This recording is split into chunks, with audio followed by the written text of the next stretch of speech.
Hello everyone, welcome to our YouTube channel Edwards 01।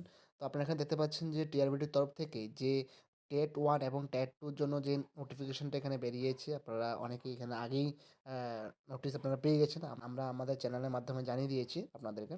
তো এখানে আবারও গুরুত্বপূর্ণ কথাটা বলতে এলাম, সেটা হলো এখানে লাস্ট ডেট হচ্ছে 28/2/2025। অনেকে আমাদেরকে জিজ্ঞাসা করছেন, এসএমএস করছেন। আমরা বিভিন্ন কাজের জন্য বিভিন্ন নোটস এবং আপনার ভিডিও ক্রিয়েট করার জন্য আমরা খুবই ব্যস্ত, আমাদের যারা আছেন, হ্যাঁ? যার জন্য আপনাদের কাছে খবরটা পৌঁছে দিতে পারছে না। এসএমএস এ রিপ্লাই দিতে পারছে না। যার ফলে আমরা ভিডিওটা বানিয়ে দিয়েছি। এখানে লাস্ট ডেট হচ্ছে 28/2/2025। এর মধ্যে আপনারা ফর্ম ফিল আপটা শেষ করে নিন। না হলে কিন্তু সার্ভার ইস্যু আরও অন্যান্য ইস্যু থাকে, হ্যাঁ? এখানে যে ওয়েবসাইট রয়েছে এটার, যার ফলে এখানে সমস্যা হতে পারে। আপনাদের নাম ঠিকভাবে দিলেও কলেজের নাম্বার ঠিকভাবে আসছে না। অনেক সমস্যা দেখা দিতে পারে। যার জন্য আপনারা কিন্তু এখানে ফর্ম ফিল আপটা সেরে নিন 28/2/2025 এর মধ্যেই। ঠিক আছে? বিকাল 4টা পর্যন্ত কিন্তু এখানে দেওয়া আছে। আপনারা এর আগে সেরে নিন। ধন্যবাদ সবাইকে।